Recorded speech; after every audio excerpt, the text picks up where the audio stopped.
អ្នកត្រូវដឹងទេថាគ្រប់ប្រភេទកាមេរ៉ាទាំងអស់មិនមែនសុទ្ធតែដូចគ្នាទេទោះបីជាវាខុស model ក៏ដោយក៏កាមេរ៉ាទាំងនោះគឺបែងចែកទៅតាមលំដាប់ឬក៏ប្រភេទកាមេរ៉ារៀងៗខ្លួនជួយសួរអ្នកនេះជួយខ្ញុំម្ដងទៀត review ហើយខ្ញុំđãចិត្តធ្វើវីដេអូហើយគឺ show មុខតែម្ដងមុខពេញព្រោះមុននឹងក្រោយទេខ្ញុំត្រូវ show មួយគ្នាដោយសារ content និយាយអំពី technology ក៏ខ្ញុំត្រូវធ្វើហើយ content និយាយអំពី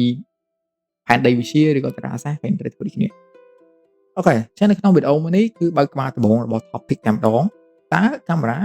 ចែកចេញជាប្រមាណប្រភេទហើយមានអ្វីខ្លះចឹងមុននឹងចូលទៅដល់ topic អ្នកទាំងគ្នា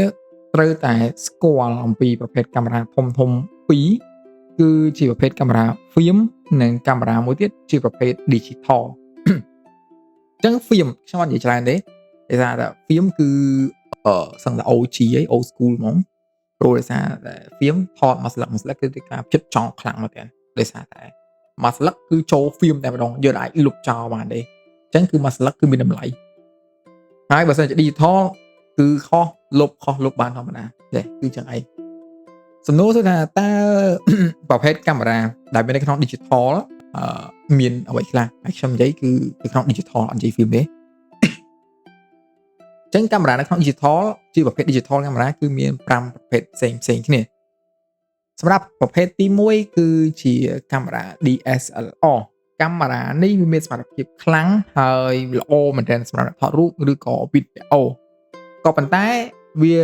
ធន់បន្តិចដោយសារថា body វាគឺធំហើយខាងក្នុងក៏រៀងធន់ដូចគ្នាកាមេរ៉ានេះអាចផ្លាស់ប្ដូរ lens បានហើយការចំណាយទៅលើកាមេរ៉ានេះក៏ថ្លៃគួរសមខ្ញុំនិយាយថាថ្លៃគួរសម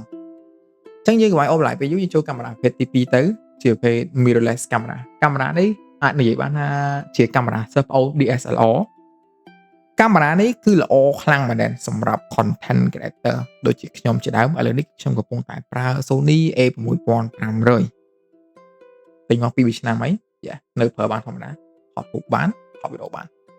កាមេរ៉ានេះតូចស្រាល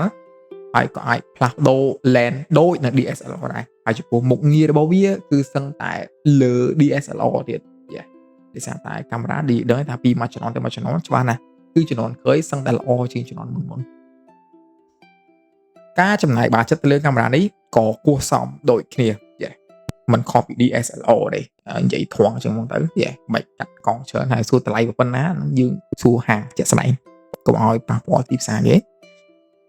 អូខេយើងចូលមកកាន់ប្រភេទកាមេរ៉ាទី3គឺជាប្រភេទ compact camera កាមេរ៉ាតូចដែលអ្នកទាំងគ្នាក៏ដូចជាខ្ញុំធ្លាប់ឃើញក្នុង TikTok តែគេលក់កាមេរ៉ានេះវាងាយដាក់តាមខ្លួនវាតូចការចំណាយទៅលើវាក៏ធូរថ្លៃដូចគ្នាគួរសមធានាធូរថ្លៃនេះនិយាយថាគួរសមតែម្ដងទៅកាមេរ៉ានេះវាខ្សោយត្រង់ថាមុខងាររបស់វាគឺមានដែនកំណត់គឺវាអាចមានមុខងារដូចនៅ DSLR ឬក៏ mirrorless ទេអញ្ចឹងយើងឧទាហរណ៍តែមួយទៅ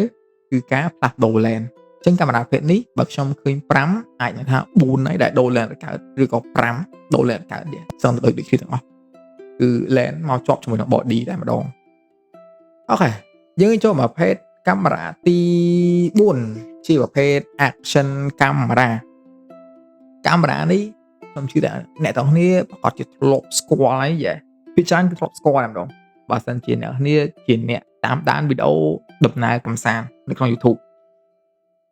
ចឹង YouTuber របស់យើងវាច្រើនគឺចូលចិត្តប្រើ GoPro ជាពិសេសគឺដំណើរកម្សាន្តដែលជិះម៉ូតូតែម្ដង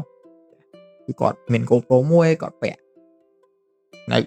កឬក៏ដាក់លើមួកហើយជិះម៉ូតូបែបលុយកាមេរ៉ានេះលុយធន់ហើយវាអាចយកទៅលេងមួយទឹកបានទៀតចូលទឹកវាតាន់កន្លែងហ្នឹងឯងចឹងថាកាមេរ៉ានេះអត់ធម្មតាទេវាតូចមែនប៉ុន្តែកម្រិតសមត្ថភាពវាក៏មិនធម្មតា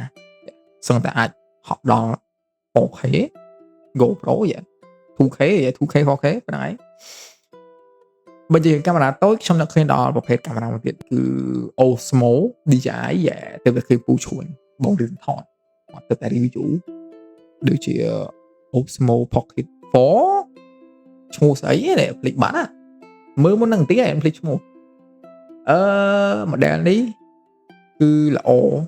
សឹងតែល្អមែនទេសម្រាប់ content creator ដែលចូលចិត្តថតវីដេអូជាងថតរូបស្លឹកមូលហេតុកម្រិត quality ដែលវីដេអូនេះថតបានគឺល្អនិយាយថាល្អខ្លាំងហើយទូចងាយដាក់តាមខ្លួនទៅណាមកណាបាច់ស្ពីងសពងយក tripod យកអាកាមេរ៉ាយក lens ទៅតាមប៉ុន្តែអានេះដាក់អានេះមួយចូលក្នុងកាបូបហើយដើរលេងសប្បាយស្រួលទៀតធ្វើថតទីមកថតការចាយបាច់ចិត្តក៏គួរសមដូចគ្នាយ៉ាអូខេកុំឲ្យវែងឆ្ងាយយើងចូលមកកាន់របស់ចុងក្រោយដែលស្ថិតនៅក្នុងចំណោម digital camera ដូចគ្នានេះខ្ញុំ research មកទេណាជាប្រភេទកាមេរ៉ាដែលមាននៅក្នុង smartphone របស់យើងអូខេគឺថាមិនបានដាក់វាចូលដែរកាមេរ៉ានេះអាចថតបានដូចគ្នាថតរូបថតវីដេអូហើយដូចតែដឹងហើយថាកាមេរ៉ាទូរស័ព្ទពីមួយជំនាន់ទៅមួយជំនាន់គឺវាអភិវឌ្ឍខ្លាំងមែនទែនហើយប្រកួតប្រជែងគ្នាក៏កាន់តែខ្លាំងដូចគ្នាជាក់ស្ដែងដូច Vivo Oppo Samsung iPhone Huawei គឺសឹងតែរបស់ប្រកួតប្រជែងដែលមាននៅក្នុងទូរស័ព្ទដៃមួយគឺត្រូវតែមានកាមេរ៉ាចូលក្នុងមួយគ្នាអញ្ចឹងការប្រកួតប្រជែងក៏មិនធម្មតាទេអញ្ចឹងកាមេរ៉ាទូរស័ព្ទឥឡូវក៏មិននឿយដែរអត់ចាញ់កាមេរ៉ាធំៗទេហើយគឺថារបស់ទាំងអស់ហ្នឹងតើរបស់ដំបូងដែលប្រើប្រាស់គួរប្រើប្រាស់អ្វីបើអាចគួរទៅប្រើកាមេរ៉ាទូរស័ព្ទសិនខ្ញុំជឿថាប្រើដំបូងវាអាច perfect ទេតែយើងមានប៉ុណ្ណាយើងប្រើប៉ុណ្ណឹងសិនទៅកុំចាំយើងប្រើទូរស័ព្ទបើសិនជាអាចយើងប្រើទូរស័ព្ទបដោះអាសន្នទៅនៅពេលដែលយើងគ្រប់ budget ដើម្បីទិញកាមេរ៉ាហើយយើងចាប់ដើមលេងខ្លាចកាមេរ៉ាស្រាប់យកមកកាន់ថត drill តែម្ដងខ្ញុំជាក់ស្ដែងគឺអញ្ចឹងមុនដំបូងខ្ញុំខ្លាចកាមេរ៉ាណាតែឥឡូវគឺអាចអង្គុយនិយាយថត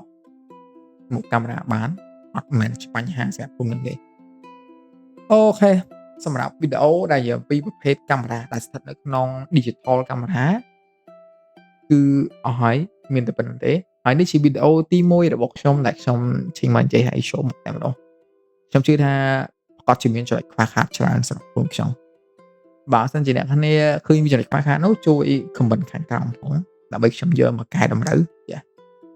ហើយយើងនឹងជួបគ្នានៅវីដេអូក្រោយៗទៀតបើសិនចូលចិត្តវីដេអូមួយនេះជួយ subscribe like ម្នាក់មួយផងដើម្បីលើកទឹកចិត្តខ្ញុំធ្វើវីដេអូតទៅទៀតអញ្ចឹងអស់ហើយបាយបាយជំរាបលា